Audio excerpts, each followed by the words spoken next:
Living green or sustainably is about more than saving on your electric bill and doing your part to protect natural resources.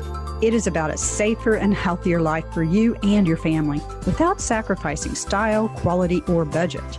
This is a movement to provide all of us with clean air to breathe and water to drink, safe, healthy food to eat, and places to live, and energy to run the places where we live, learn, play, and work. The Green Gap podcast helps you get the value of green for you, your family, and your community.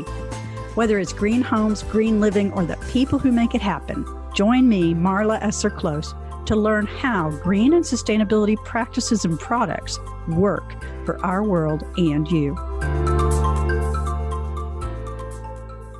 Welcome to the Green Gab. This is Marla, the Green Home Coach, and I am so excited to bring back Tina Gleisner, whom we talked with in, a few weeks ago, a month ago. I've lost all track of time. But Tina, welcome back. Thank you.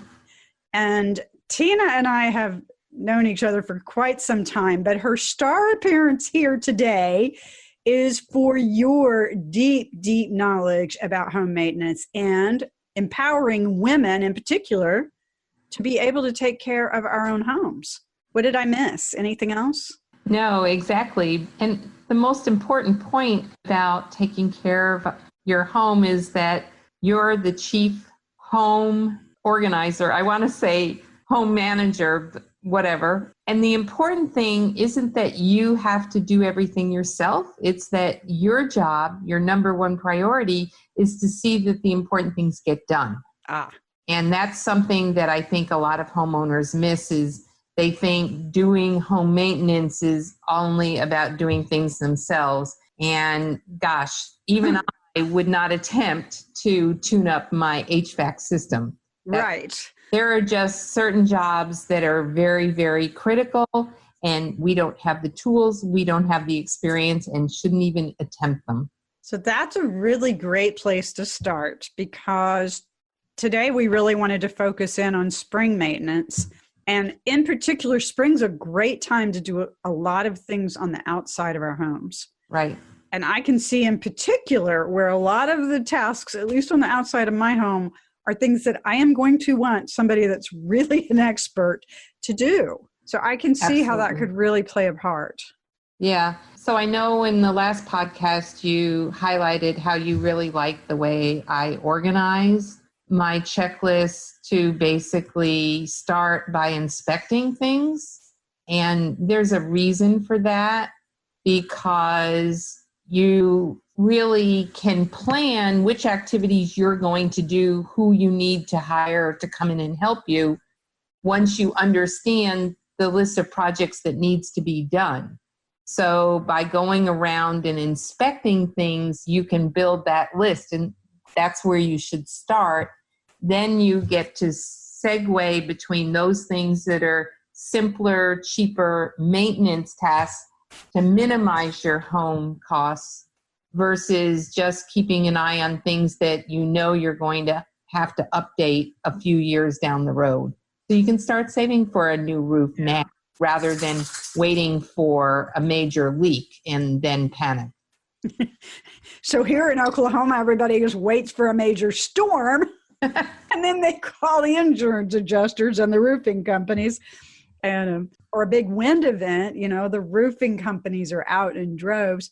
But in all fairness, it takes a roofing expert to investigate and to look at the roofs and to make sure that they are or are not damaged. So exactly. For roofing, especially, the fun thing I've told people for years is, especially if you're not comfortable on a ladder, you really don't want to get up there and with the chance that you might fall. So if you can get far enough away from your roof, I used to say start with binoculars, but everybody's got such great phones now. Take photographs of your roof. Number one, you can then get on your computer and you can blow that photograph up and you can see a lot more detail than you're ever going to see in person.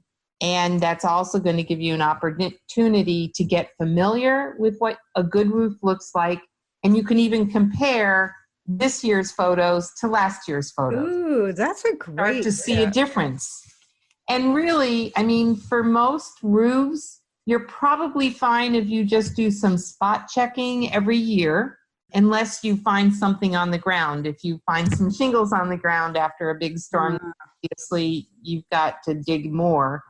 But until you get to about 10 years, you probably don't really have to have anybody go up and look at the roof. And then, you're going to start to ask them, what are they seeing?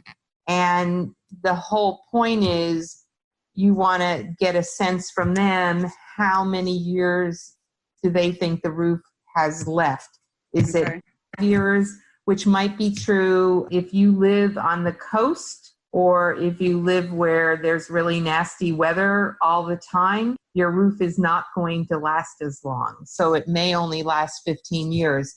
Other places where you don't have a lot of sunlight, you don't have a lot of nasty weather, your roof could go 20, 25 years. And then there are differences. If you've got what are called 3-tab shingles, they're thinner.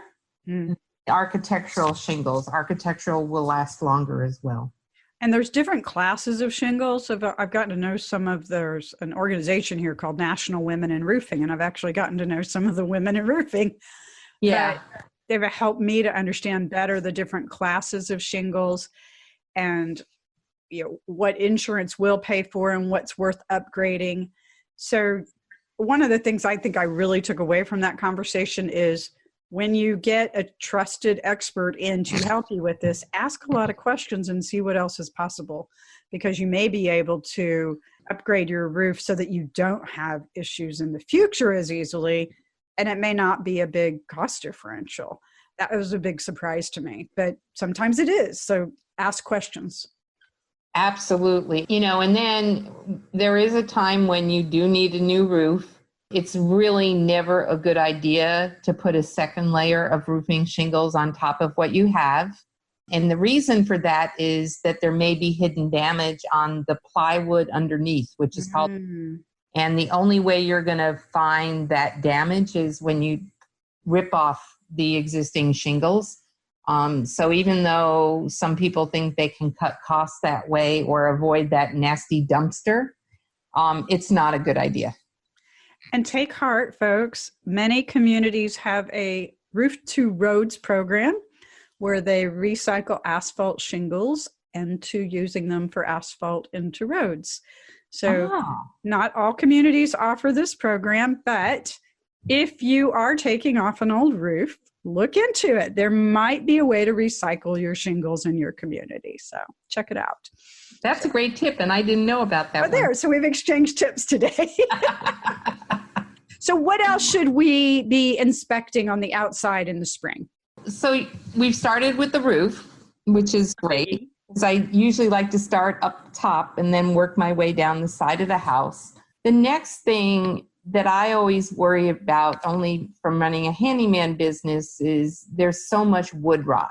And so I like to focus on what wood trim is on your house. Because we don't have a lot of houses left that are wood siding. So there may be, some shaker houses, but they're pretty rare and they're mostly in New England. But around your windows, around your doors, you have a lot of wood trim, even your deck and a front porch if you have one.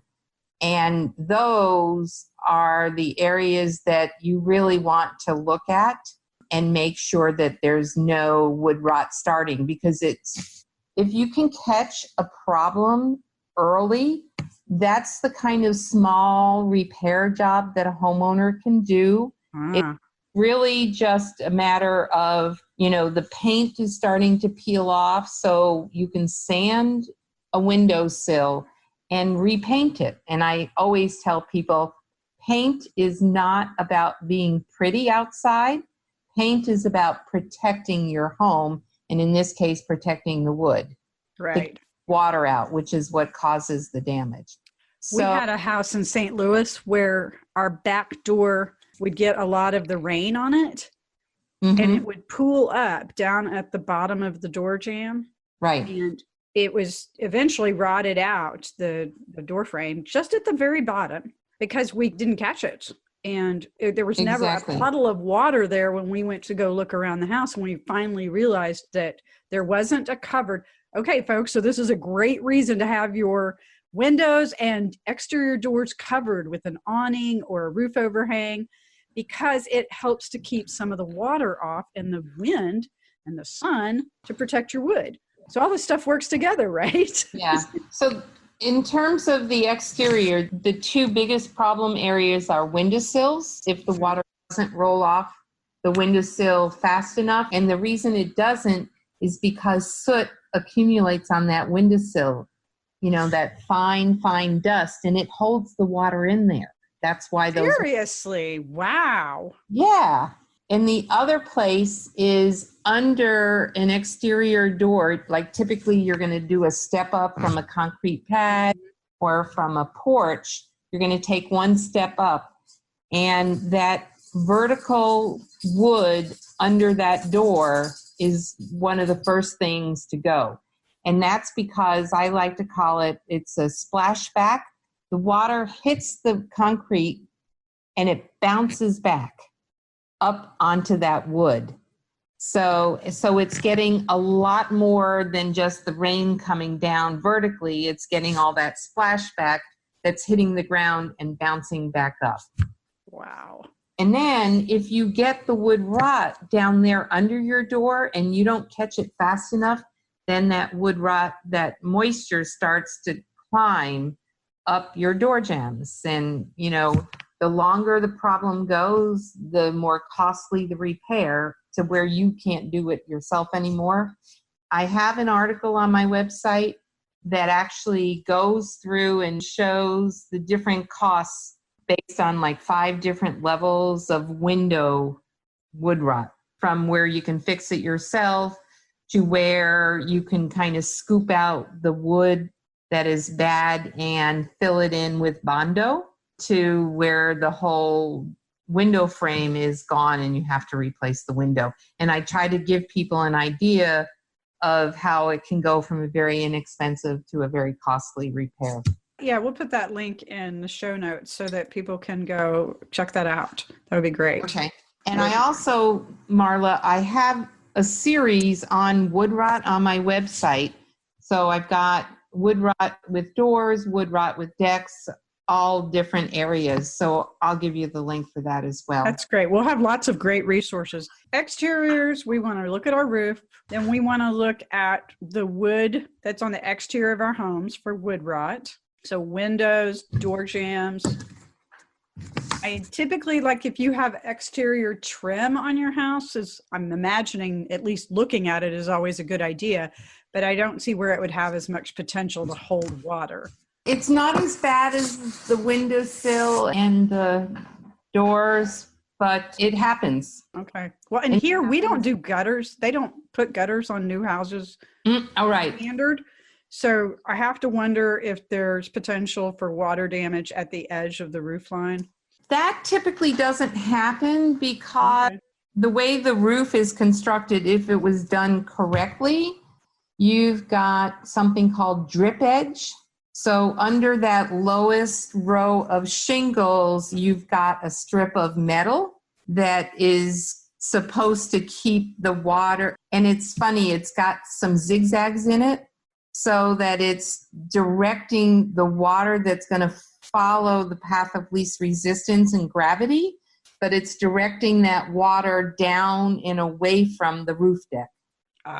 And that drip edge then sits in front of, so when it comes down, you also don't want the water there curling up and going behind the drip edge.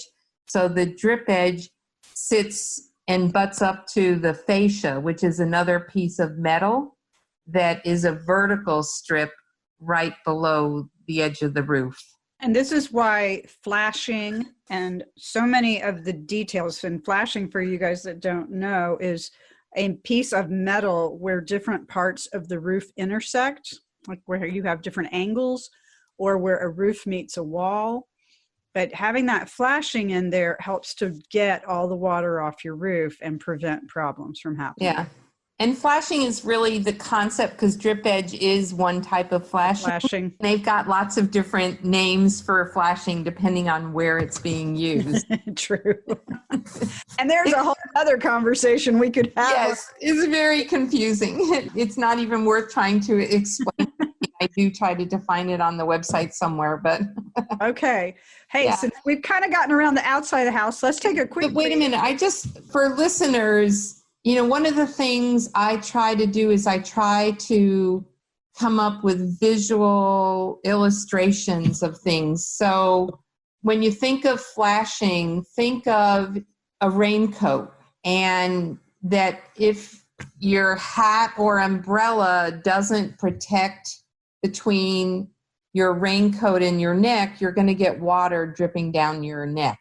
That's a good analogy. So flashing is like the brim on a rain hat, and it's meant to, keep the water away from getting you wet. So I'd like to do that. Like the funniest one, when I started running my handyman business, I had a really hard time with the fascia board, which is the vertical piece under the roof line, versus the soffit, which is horizontal. And so here are the funny ways.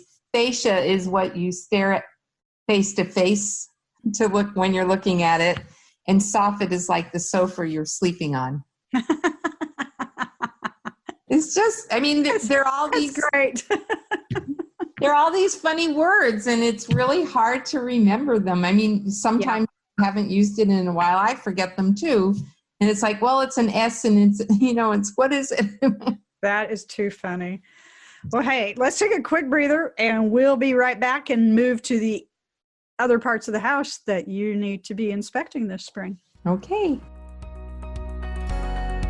Maintaining and documenting so you can rely on your home. So this is an excerpt from my book. This is Marla Close. I am the Green Home Coach, and I have the beautiful opportunity to write Living Green Effortlessly, Simple Choices for a Better Home. One of the things that I really love talking about in here is the importance of homeowner education, documentation, and maintenance, because this is all reliant about how well our home serves us rather than are we serving it. So I wanted to just take a brief moment and do a quick reading from my book in chapter 6. As a homeowner, you've taken on a big responsibility. The good news is that there are many of us out here offering you a hand with learning what to do, keeping track of what you need to do, and documenting all that you have done. Maintenance tasks are part of every homeowner's life, whether you live in a castle or a cave. It's an investment of your time that pays back huge dividends and saves you lots of money down the road, and makes you money when it's time to sell your house. So why do maintenance? It's the smart thing to do. As you can see in this book, there's maintenance checklists on page 94 if you've got the book. Documentation keeps you organized and sane. When you keep track of what you need to do and write down what you have done, you can sleep well at night knowing that the roof is not going to leak and the air conditioner will keep on blowing sweet, cool air. Want to read more? You can get my book at livinggreenbook.com. Thanks again. Marla Close, the Green Home Coach, signing out. Okay, we are still gabbing with Tina about spring home maintenance, and we were getting so into it off of the official podcasting media.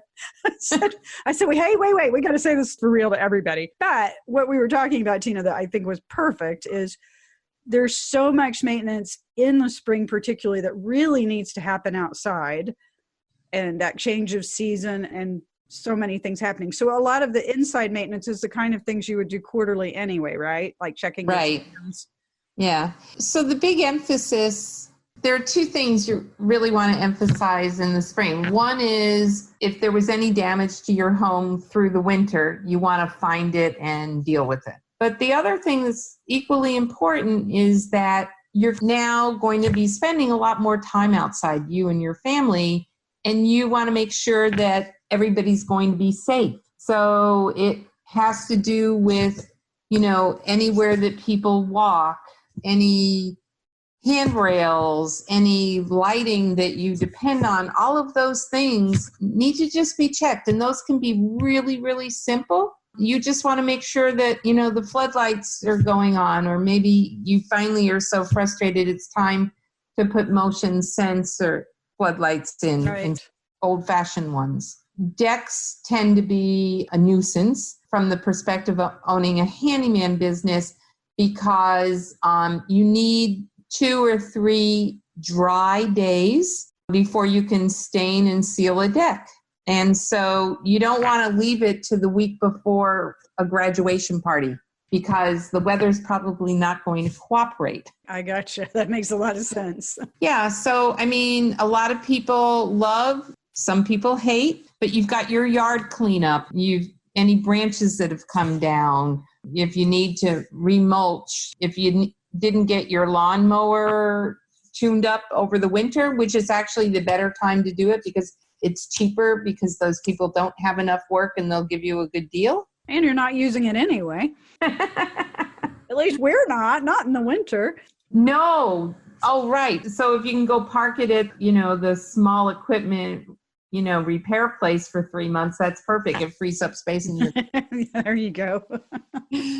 So, so you really want to go through and make sure that, everything in your yard. And one of the tips I use in different places, more for the holidays, but it works just as well here, is you look at your house a certain way. Like, you drive into your garage and you walk inside the house. But when you have company, they're not doing that. I sometimes tell people, drive by your house and look at it the way a friend or a neighbor looks at it, because they're going to see different things than you see. And the same thing is if they park in the driveway or on the street and they walk up to your front door, that's when maybe there's a light out that you don't notice because you never go in the front door. That makes a lot of sense. So I'm walking, there's parts of the back of my house that I don't walk in for weeks at a time in the winter because I don't need to go back there. So that's one of the first things we do once we get that first nice weekend and we're starting to take things out and move into spring mode, is we walk around the house together. Exactly. See what's what. So, and then there are some things, depending on where you live, that maybe it's easier to inspect inside. So you may find water damage in an unfinished attic that you're not necessarily going to see when you're trying to inspect your roofing shingles from the outside. So, and that's where the checklist really helps, because it just kind of gives you lots of different ways to look for problems and fix them. And if you're having to replace things, a lot of times there may be something that's better or more advanced than what you're replacing. So this is a great opportunity to upgrade if you do have to replace things that you're finding. Yeah. So maybe you haven't gotten gutters before. Maybe they were too aggravating. The cost of gutters has come way down, and the seamless gutters have become much more popular. And there they drive the truck right to your house and they actually measure and make the gutters right there. And wow. Yeah. The seamless gutters are much easier to maintain because they don't have all the seams with all the nuts and, where they can fall apart. So that's something to consider. Now you're going to make me want to go outside and look at my gutters because I don't know if they're seamless or not. I don't have any gutters on my new house yet because the builder wanted way too much money for a really short run in the front. And honestly, I don't know what I'm doing in the backyard yet. But here's an example. The whole point of gutters is really to control the flow of rainwater coming off of your roof and how it hits the ground of your house. And so what I did as a temporary solution was I walked around the house and I saw where I had too much water coming down, typically where you have valleys in the roof. Mm-hmm. I went out and I bought the little gutter guards that, you usually have a downspout dumping the water into. And so I put a bunch of, 3 or 4 different the gutter guards on the ground and made sure that the water hitting there was sloping down and away from the house. Gotcha. Yeah. Yeah. And it's really good if you can, get the downspouts so they're 5 feet away from the house, so they're not coming back on the house. The Right. water's not the downspout. The water's not coming back on the house. Right. That's an important thing. People don't talk about it. It was really kind of strange when I was hoping that I would have a really nice lawn at my new house, and I literally raked the entire lawn to get rid of all of the stones and garbage that the contractors had left there over the 9 months they took to build the house. And I was sorely disappointed because they just kind of threw the sod down. They didn't place it there, so there were gaps and overlap and everything. But the important point here is that I was very conscious when I was doing the raking that I needed a small slope away from the house. Yep. And, when I asked the building supervisor if I had done a good enough job, he gave me this blank stare. Like, oh my God. And, and I understand the house is in Florida. It's on a slab. There's no basement that can flood if water pools up next to the house. But I still think it's a good idea to get the water away from the house. Always. Yeah. So you don't want your slab sitting in a pool. Right. Because most people think that, concrete, it's solid and that it wicks. It does. Concrete is porous. And it's called a capillary action, if you guys want the technical term, where it sucks water up. Yeah. So please don't assume that you don't have to worry about concrete. You do. Yes, ma'am. You are absolutely on par with that. So let's see. What else on the outside of our homes do we need to look at your doors and your windows? I have this funny thing. I call it the sponge test. And it's basically, we all have 10 fingers. I usually use one of my pointer fingers. Just go around and kind of try to push the wood on your doors and windows. And it should hold firm, because if it doesn't, if you push and you all of a sudden realize there's a little indentation, that's telling you that you've got some wood rot going on there, and you better do something about it quickly. And covering it up isn't going to help. You need to because if you just cover it up, you're leaving the moisture in there, and it's going to continue to grow in all directions. So, but if you catch it soon enough, it's a simple fix. The other thing is you can check and see, maybe it's time to re-caulk your windows. Maybe the weather stripping should be replaced on your doors. And also, one of the typical things we need to do in this spring is replace one or more screens in our windows or a door. They tend to get torn even, when you're careful putting them away for the winter. I'm still fighting. I have 4 screen doors on the back of my new house, and I feel like one of them always has a hole in it. It's driving me crazy. Yeah. Do you know the 5 myths of green homes? These 5 things you probably believe about green homes may be costing you thousands of dollars. Which myth do you hear the most? I'm Marla Close, the Green Home Coach.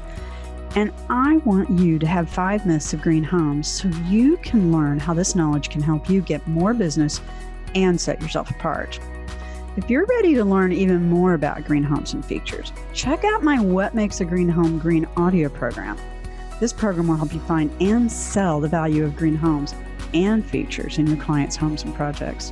Check it out at greenhomecoach.com and click on the link for 5 myths of green homes. Again, that's greenhomecoach.com and click on 5 myths of green homes.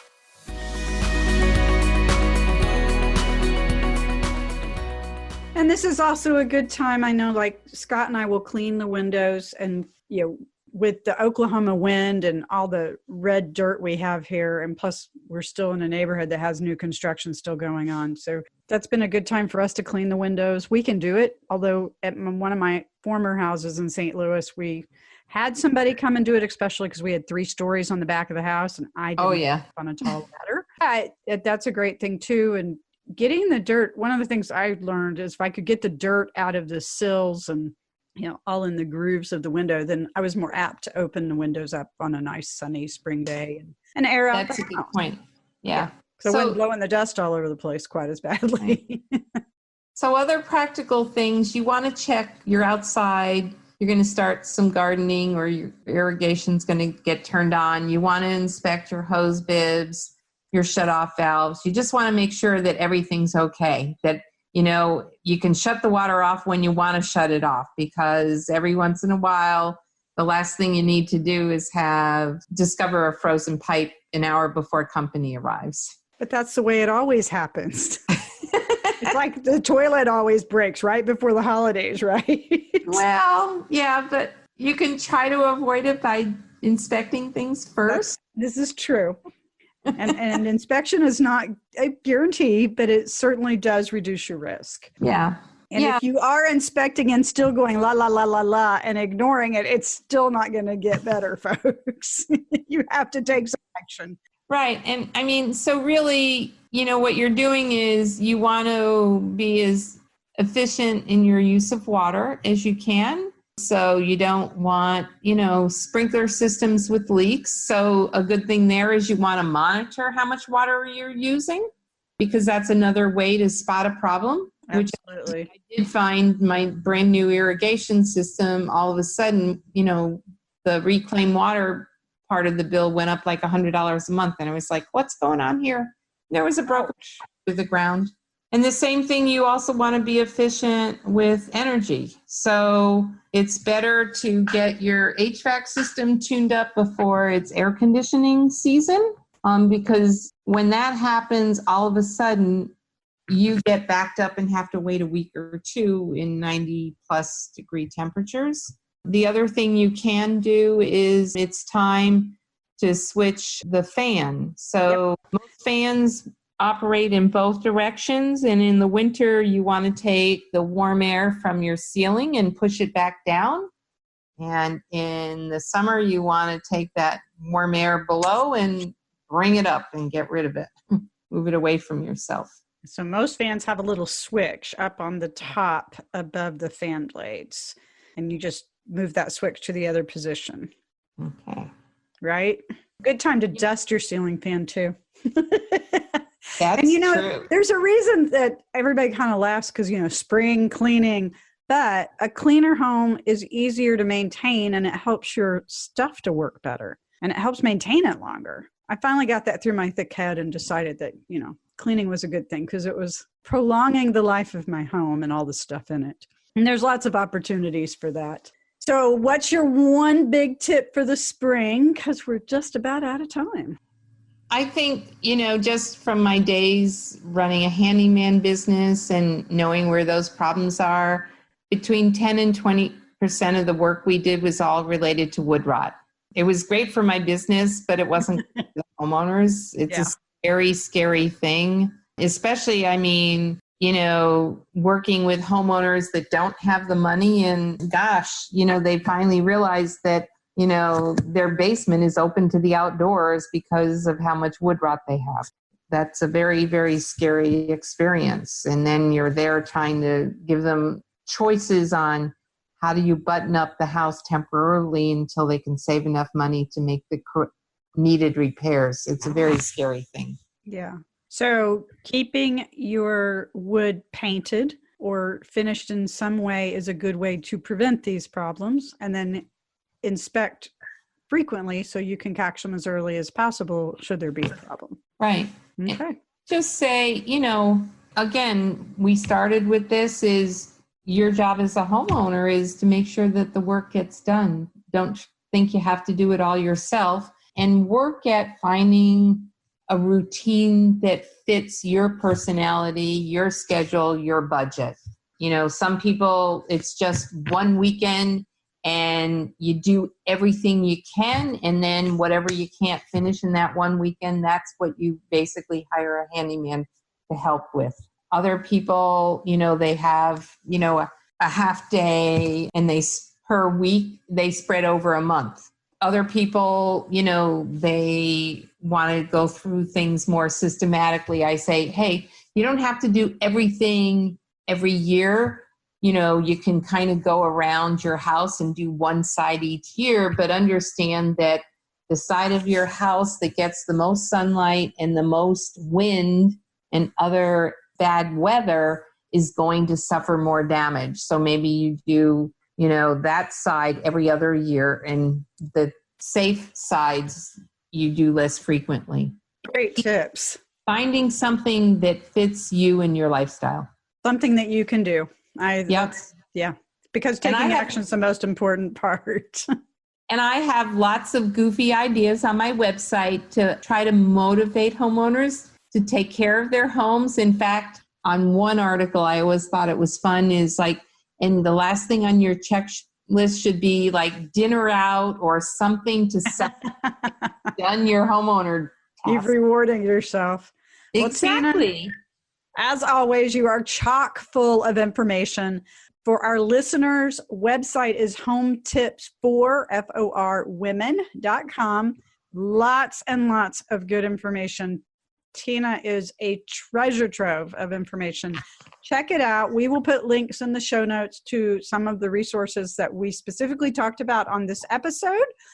And we cannot tell you how much we appreciate you listening in today and appreciate your support of the Green Gab podcast. So, Tina, I think we're signing off on another Green Gab today. Okay. It was fun chatting. Have a great green day, everyone. Thanks. You too. That wraps up this episode of the Green Gab podcast. Ready to use what you learned? Get the show notes with all the resources mentioned in this episode. Be sure to subscribe on your favorite podcast app so you never miss an episode. Thank you again for listening and for leaving a review. And remember that living a little greener is easier than you think.